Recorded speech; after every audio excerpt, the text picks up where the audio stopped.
চলো আজকে এই আইসক্রিমের বক্সটা থেকে একটা হ্যারি পটার থিমের স্টোরেজ বক্স বানাবো। প্রথমে জেসোর একটা লেয়ার অ্যাপ্লাই করে নিয়েছি। এখন হ্যারি পটার থিমের স্টোরেজ বক্স তো লোগো তো লাগবেই না, সমস্যা নেই, এত কঠিন জিনিস আমরা রাখবো না, একদম সিম্পলার একটা ভার্সন বানাবো।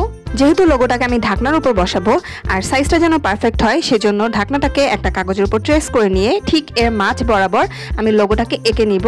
এরপর কাগজটাকে কেটে নিয়ে ঢাকনার উপর এটাকে পারফেক্টলি ট্রেস করে নিব।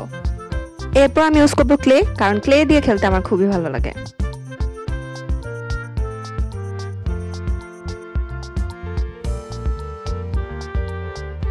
এই ক্লেটা শুকাতে শুকাতে আমরা বক্সটাকে ডেকোরেট করব।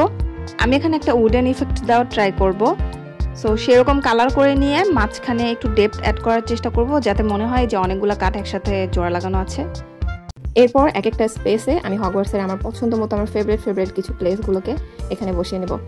লেখার টেক্সচারটা একটু ডিফারেন্ট, তোমরা পিন্টারেস্ট বা গুগলে একটু সার্চ করলেই বুঝতে পারবে যে এখানকার লেখার স্টাইলটা একটু আলাদা। এখন শুকিয়ে যাওয়া ঢাকনাটার উপর কালার করব। এটার জন্য আমি ব্যাকগ্রাউন্ডে একটা হালকা গ্রে কালার ইউজ করেছি, আর ফ্রন্টের লোগোটা একদম লোগোর কালারগুলো ইউজ করব। এটা দেখতে অনেক কালারফুল লাগবে। আর গোল্ডেন একটা অ্যাক্রিলিক কালার দিয়ে আমি বর্ডারগুলো করে নিচ্ছি।